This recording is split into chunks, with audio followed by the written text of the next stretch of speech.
À 69 jours du premier tour, cap sur les municipales 2026. Et pour cette journée spéciale municipale, un thème.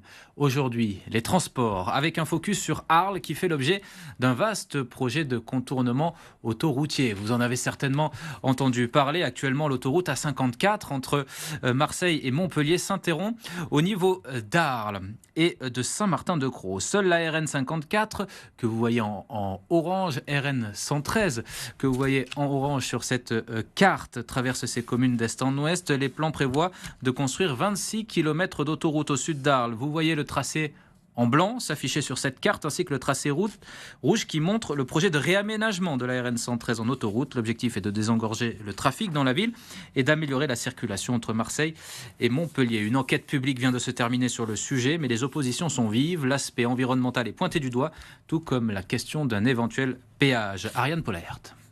Interrogez les Arlésiens sur ce projet autoroutier.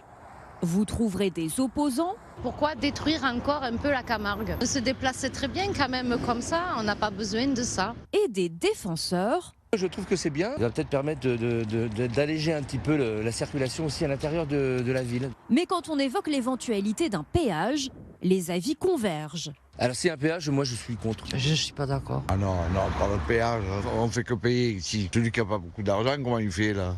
C'est pourtant une nécessité d'après les opposants au projet. Cette bretelle autoroutière, c'est une autoroute. Donc les autoroutes, c'est payant, ça l'est toujours.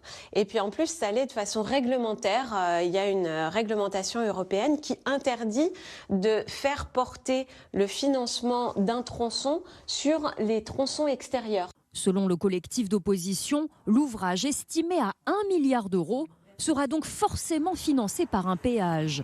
D'après les opposants, des milliers d'usagers contourneront le tronçon payant avec des conséquences désastreuses. On aurait là, à ce moment-là, en sortie du pont, ici, entre 25 et 30 000 véhicules qui arriveraient, qui seraient projetés dans le centre-ville sur une 113 requalifiée en 2 fois une voie à 30 ou 50 km/h. Ça veut dire à ce moment-là des reports de circulation partout dans la ville et des nuisances qui seraient exacerbées. De son côté, le maire d'Arles soutient mordicus le projet et défend sa gratuité. Le contournement est indispensable, la requalification est une opportunité historique, mais la gratuité locale est la clé de l'adhésion et donc la clé du succès de ce contournement. La question de la gratuité fissure jusque dans la majorité. Jugeant le péage inévitable, cette adjointe au maire s'est ainsi opposée au projet lors du dernier conseil municipal.